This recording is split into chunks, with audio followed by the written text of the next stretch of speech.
Our next speaker is Mr. Mike Fuljenz of the James U. Blanchard and Company in New Orleans. Is that the name of the company now? Still? You can call it that. Still call it that? Are you in the toasters and ovens division? No. Oh, okay. A little joke he might enlighten you on later. So Mike is a former ANA representative and grader. He's also a consultant to ANA. He's author of numerous articles you've seen, as articles in Coin World, Numismatic News, both the gray sheet and monthly summaries, etc. Mr. Mike Fuljenz from the James U. Blanchard and Company. An obligatory plug. I hope you don't use Sylvania light bulbs out here. Mr. Amspatch over here, who writes a very entertaining and useful column, wrote a few years ago about looking in Scott's catalog, Encyclopedia of U.S. Coins, and ran across the line that the 1921 peace dollar, designed by Anthony DeFrancisi, replaced the old and unattractive Morgan dollar. And he comments, yes, that's exactly what it says. Check page 82. So why all this talk about the beauty of the peace dollar? Well, one, it's not because Peter Max is becoming extremely popular. You can't walk into a novelty shop without seeing a Peter Max watch. He's an ex-Coca-Cola on everything. That is good for the people who bought the posters. But what does it mean to the people out here? Well, to my company, Numismatic News and Coin World both had headlines about 3 months ago about Blanchard buying the Redfield dollars. The last of the Redfield dollars left with A-Mark coins. Now, in 1976, Steve Markoff of A-Mark purchased for $7.3 million the famous Redfield hoard of over 400,000 silver dollars, of which approximately 350,000 were estimated to be uncirculated. At that sale, there were 12 tons of silver dollars, which were routed back to California through numerous routes. Now, what I'm bringing about here is the Peter Max, you have art. The coins, you have wealth. You have rarity.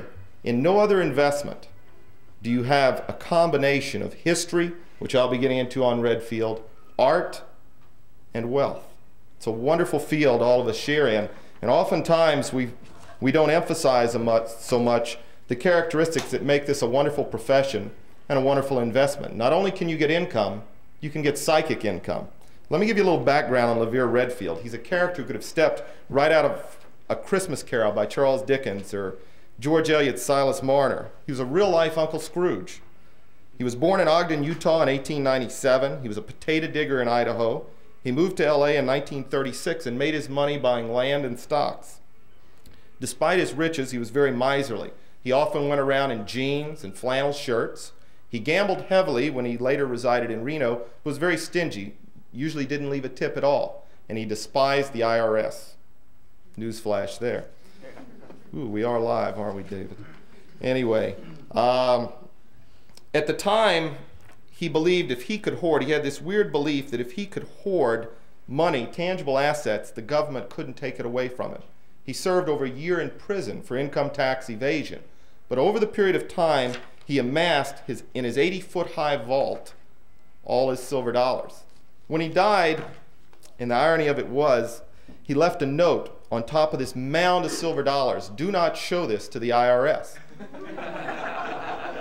Ironically, the first person to see this note was an IRS agent, which really added to it. It was extremely humorous. But Mr. Redfield, in his time in prison, as cheap as he was, took full advantage of all the medical services. Had a full, 90,000 mile, 9-year oil change, did everything he needed to do physically, and took full advantage of the government-free medical services. In 1976, Stax got to see the coins, A-Mark got to see the coins.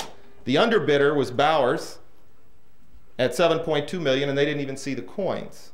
Now, as good a writer as Dave is, I've been looking for research material on this in every one of Dave's book, and I've meant to call him, but I've never seen mention. If you want to research it, I suggest Wayne Miller's textbook on Morgan and Peace dollars, and some of Les Fox's book. Les had supposedly was going to write a book on this, but I haven't seen it come out, but he did write 3 or 4 pages. And the history of Mr. Redfield and the hoard are amazing. They're what coins are about. They're the fun part that bring people into coins. That is why collecting and investing in coins gets such a big boost from this area.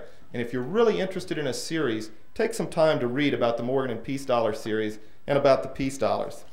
I wanted to wrap up with a few things that Wayne Miller brought out but aren't too well known and are worth researching. How did the counting wheel marks get on all these coins? Did they come from the banks where Mr. Redfield bought the coins? I kind of doubt it. Did stacks run them through counting machines? Be an interesting question to ask them. A-Mark made note that a number of them had counting wheel marks and edges. Because some of them were considered not that rare, even though they were many scarce dates. And I have a list of the dates here I'll give you real quick that came out. Wayne Miller's book elaborates on the 92P, 93P, 95S, 93cc, 96S. Mr. Redfield had a major robbery. You store all that many dollars, you're going to have a robbery. Supposedly a lot of 96 and 97 O's were stolen. Over 100,000 coins earlier. I could go on and on about Redfield. I hope I've whetted your appetite, and thank you for having me here today.